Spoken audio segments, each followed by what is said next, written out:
फिर से स्वागत है आप लोगों का केपीएल एक्सपीडिशंस में। तो गाइज़ आज का व्लॉग बहुत ज़्यादा स्पेशल होने वाला है उन लोगों के लिए जो कि अभी प्लान कर रहे हैं फ्यूचर में आने के लिए शिमला। तो शिमला एक ऐसी डेस्टिनेशन है हिमाचल प्रदेश की जहाँ पे हर साल लाखों लोग आते हैं। बट अगर शिमला की बात करें तो वहाँ के लिए आपको थोड़ी सी एडजस्टमेंट करनी पड़ेगी उन लोगों को जो कि चाहते हैं कि शिमला हमारा बजट में निकल जाए, क्योंकि शिमला बहुत ज़्यादा एक्सपेंसिव है as compare to other tourist destination. For example अगर आपके पास 10,000 रुपये हैं तो वो मनाली के लिए काफ़ी होंगे, बट शिमला के लिए वहाँ पे आपको थोड़ा सा ज़्यादा खर्चना पड़ेगा, लगभग 14,000। तो चलिए आज के इस व्लॉग में आपको कुछ एक बातें बताऊंगा जिसके कारण आप अपना ट्रिप है वो बजट में कर सकते हैं और पूरा शिमला भी घूम सकते हैं। तो सबसे पहली बात करते हैं कि मोड ऑफ़ ट्रांसपोर्ट, कि भाई शिमला आने के तरीके कौन से हैं। तो बेसिकली 4 हैं। सबसे पहला करेंगे बात हम फ़्लाइट की। फ़्लाइट के थ्रू आ सकते हैं। दूसरी है वो आप ट्रेन के थ्रू आ सकते हैं। तीसरा टैक्सी के थ्रू, या फिर चौथा जो कि है पब्लिक ट्रांसपोर्ट मींस बसेस के थ्रू आ सकते हैं। अगर आपके पास अपनी गाड़ी है तो उसके थ्रू तो आप कभी भी आ सकते हैं। तो जो सबसे पहली बात है फ़्लाइट की, तो देखो यार शिमला में फ़्लाइट चलती हैं, बट जो प्राइस है वो लगभग दिल्ली से पड़ेगा आपका 6 to 7,000 पर फ्लाइट का। तो अगर आपके बजट को ज़्यादा दिक्कत नहीं है, मींस आप बजट बढ़ा सकते हैं, तो आप फ़्लाइट में आ सकते हैं। बट वो चलती हैं अपने फ़िक्स टाइम पे, तो आप ऑनलाइन जा सकते हैं, अपनी फ़्लाइट देख सकते हैं। जो दूसरा है वो है आपका ट्रेन की। तो देखो ट्रेन के लिए तो आप चाहे बॉम्बे से आ रहे हो, कहीं से भी आ रहे हो, पहले आपको अपनी जो ट्रेन है वो चंडीगढ़ तक लेनी पड़ेगी, क्योंकि जो चंडीगढ़ के बाद जो ट्रेन्स हैं वो आपकी मैक्सिमम कालका तक चलेंगी, उसके बाद टूवर्ड शिमला नहीं चलेंगी, वहाँ से चेंज हो जाएंगी आपकी ट्रेन्स। तो वहाँ पे चलती हैं, मतलब एक हम यहाँ पे उसको टॉय ट्रेन कहते हैं, मीन्स थोड़ी छोटी होती हैं और वो बहुत ही कम स्पीड से चलती हैं। बट उसका एक फ़ायदा बोल सकते हैं कि यार आप बहुत मज़ा ले सकते हैं उस राइड का, क्योंकि पहाड़ों के बीच में जब वो चलती है छुक छुक करके। तो अब तो इंजन चेंज हो गए हैं, पहले वो कोयले से चलती थी और तो बहुत ज़्यादा अच्छी लगती थी। जो आवाज़ नहीं होती जो पुराने टाइम पे मूवीज़ में चलती थी वैसी ही चलती थी, बट अब इंजन चेंज हो गए हैं तो अब आपको नॉर्मली चलेगी वो। बट हाँ अब फैसिलिटी भी बढ़ा दी हैं, बट मेरे ख्याल से आपको एक बार ट्राई करनी चाहिए शिमला कालका टू शिमला वाली ये ट्रेन जर्नी।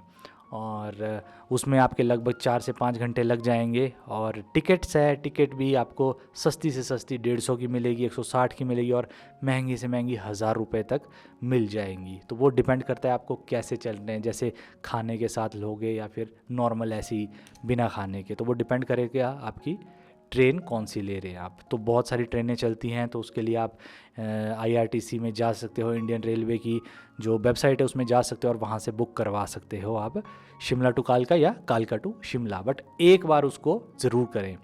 जो नेक्स्ट है वो है टैक्सी। तो टैक्सी का अगर बता दूं तो यार टैक्सी तो पूरा टूर करवाएगी आपको, जितने भी दिन के लिए आपका शिमला का पैकेज होगा उतने दिन के लिए टूर करवाएगी, वो भी ठीक रहेगा, तो उसको भी आप ज्वाइन कर सकते हैं।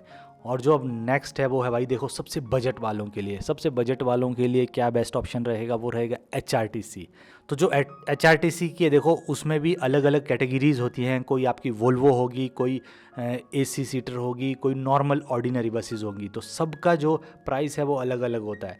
जो मैक्सिमम बता दूं, जो आपकी वोल्वो हैं वो मिल जाएंगी आपको 1,000 रुपीज़ तक मिल जाएंगी, पर कई बार सीजनली वो ज़्यादा रेट होता है, तो वो सीज़न टू सीज़न वेरी करेगा। बट अगर मैं अभी बात कर दूं अप्रैल की, तो आजकल जो है वो 900 है, 1,000 है, 1,100 है, इस तरह का रेट है। और जो सीज़न में वो 1,200 तक जा सकता है, 1,400 तक जा सकता है, वो डिपेंड करता है कई बार ज़्यादा ही भीड़ हो तब। और जो हिमसुता की आती हैं गवर्नमेंट बसेस, वोल्वो ही होती हैं वो भी, तो उसका जो प्राइस है अभी आजकल 900 है। और अगर दूसरी बात करें हम सिंपल AC सीटर, वो पड़ेगी आपको लगभग 800 की। तो जो ऑर्डिनरी बसेस है वो पड़ेगी आपको लगभग 500 रुपये की।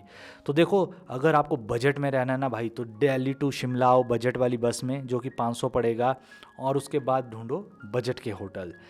देखो अब बात करते हैं डेज़, कितने डेज़ लगेंगे। देखो शिमला को अगर मैं बेसिकली बताऊं कि भाई नॉर्मल जो टूरिस्ट घूमता है वो होता है 2 दिन के लिए, मीन्स 3 डेज़ 2 नाइट काफ़ी है शिमला के घूमने के लिए। आप एक दिन लोकल कर सकते हैं, मींस कुफरी चले गए और आपने मॉल रोड घूम लिया, मॉल रोड में भी आपने जाखू टेम्पल वगैरह कर लिए, आपने रिज घूम लिया, ये जो चीज़ें सभी करते हैं। और एक दिन आप नारकंडा भी जा सकते हैं या फिर चैल जा सकते हैं। तो अब बात करते हैं कि आपको जैसे होटल कितने का पड़ेगा। देखो, अगर मैं आज की बात करूं तो आपको आराम से 1500-2000 रुपये में बढ़िया होटल मिल जाएगा। और अगर बात करूं अब मैं मई जून की, तो भाई जो अभी पे आजकल जो 1500 रुपये का होगा वो लगभग 3000, 3300 या फिर 3500 तक हो सकता है। तो देखो यार, सारा डिपेंड करता है आपका सीज़न टू सीज़न में। बट अगर आप नॉर्मल भी खर्चा ले चलें, अगर जो पैकेज चलते हैं तो लगभग 15 से 20 हज़ार पर बंदा मई जून में चलता है ये वाला पैकेज, जिसमें आप टैक्सी से दिल्ली से आएंगे और पूरा टैक्सी से आप साइट सीन करेंगे, उसमें सब कुछ इंक्लूड होता है। बट यहाँ पे मैंने अगर बजट वालों की बात करनी तो मैंने पहले बताया 500 से आप दिल्ली से आ सकते हैं।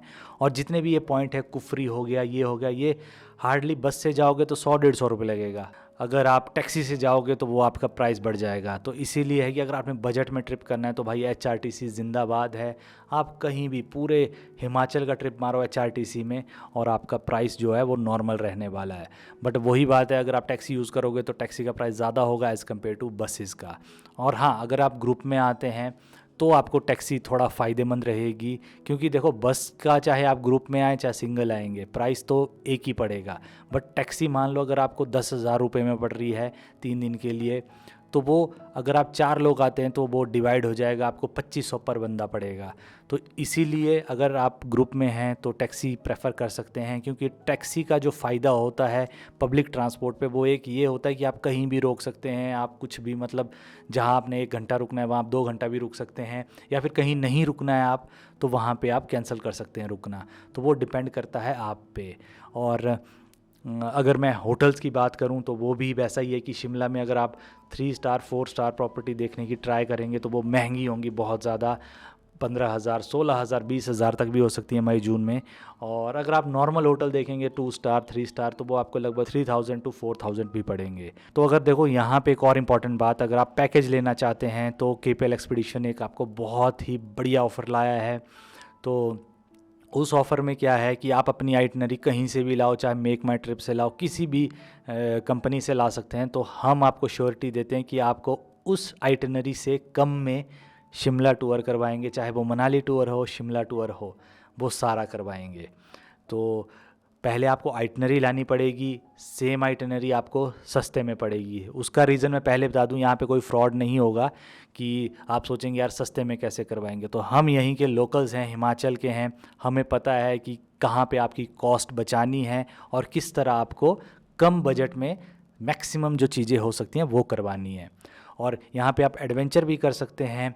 और साथ में हाँ, यहाँ पे बहुत लोगों को डाउट होता है यार कि हम अगर दिल्ली से आएंगे या मुंबई से आएंगे, इतना दूर से आएंगे, तो क्या हमें सिर्फ शिमला करना चाहिए या फिर आगे फॉरवर्ड मींस कहीं मनाली, धर्मशाला इस तरह भी करना चाहिए। देखो, अगर आपने फॉर एग्जांपल मनाली करना चाहते हैं तो आपको लगभग फिर शिमला के साथ 7 डेज़ 6 नाइट्स चाहिए, तब आप पूरा शिमला मनाली कर सकते हैं। क्योंकि यार मनाली घूमने के लिए बहुत दिन चाहिए और तब भी आप पूरा मनाली नहीं घूम पाओगे। तो मनाली कहने का मतलब है कि सिर्फ मनाली नहीं बल्कि कुल्लू के जितने भी आप डिस्ट्रिक्ट आसपास, इवन सिस्सू तक, अगर आपको वो बहुत ज़्यादा खूबसूरत व्यूज़ का एंजॉय करना है तो आपको थोड़े ज़्यादा दिन लेके ही चलना पड़ेगा। क्योंकि इस टाइम हिमाचल की जो एडवेंचर हब है वो मनाली बन चुका है। वहाँ पे आपको मैक्सिमम चीज़ें हो जाएंगी, चाहे वो पैराग्लाइडिंग हो, जॉर्बिंग हो, हॉट एयर बलून हो, राफ्टिंग हो, मैक्सिमम चीज़ें सब कुछ आपको अवेलेबल होगा मनाली में। तो इसीलिए अगर आप टूर प्लान कर रहे हैं तो लंबा भी कर सकते हैं, या फिर छोटा अगर चाहते हैं तो सिर्फ अगर शिमला चाहते हैं तो शिमला का भी हो जाएगा। तो डिस्क्रिप्शन में मैंने नंबर दे दिया है, वहाँ जाके आप मैसेज कर सकते हैं, अपनी आइटनरी भेज सकते हैं कि भाई हमें इतने में पड़ रही है, तो आप बताएं आपका क्या होगा। तो हम मैक्सिमम ट्राई करेंगे आपको कि उससे कम में करवाएं। देखो, बात करते हैं कि मिनिमम कितना लेना पड़ेगा आपको बजट के लिए। देखो, अगर नॉर्मल बजट पे चलना है आपको तो लगभग 4000 से लेकर 5000 आपको चाहिए। अगर बस आना जाना भी करें 1000 रुपये उसी में चले जाएंगे, फिर रहना खाना तो उसमें भी पैसे लगेंगे। बट आप चाहते हैं कि बहुत ही ज़्यादा बजट में ही रहना है तो 1000 रुपये आपका बस का हो गया। उसके बाद बस स्टैंड में ही रह लेना, 2 दिन बस स्टैंड में रह लिए, वहीं से बस में वहीं से बस में घूम लिए तो आपका शायद लगभग 3,000 रुपये में हो जाएगा। बट आई नो इतना दूर से आएंगे तो आप इतना भी बजट नहीं सोचेंगे, तो लगभग वही है कि 5 से 6,000 रुपये में आपका कंप्लीट हो जाएगा शिमला टूर। बट हो सके तो ग्रुप में आएँ तो ज़्यादा पैसा बचेगा अगर आप सिंगल आते हैं। तो बस गाइज आज के इस ब्लॉग के लिए इतना ही, मिलेंगे अब अपने नेक्स्ट ब्लॉग में। टिल देन जय हिंद, जय Bharat and stay safe, bye bye.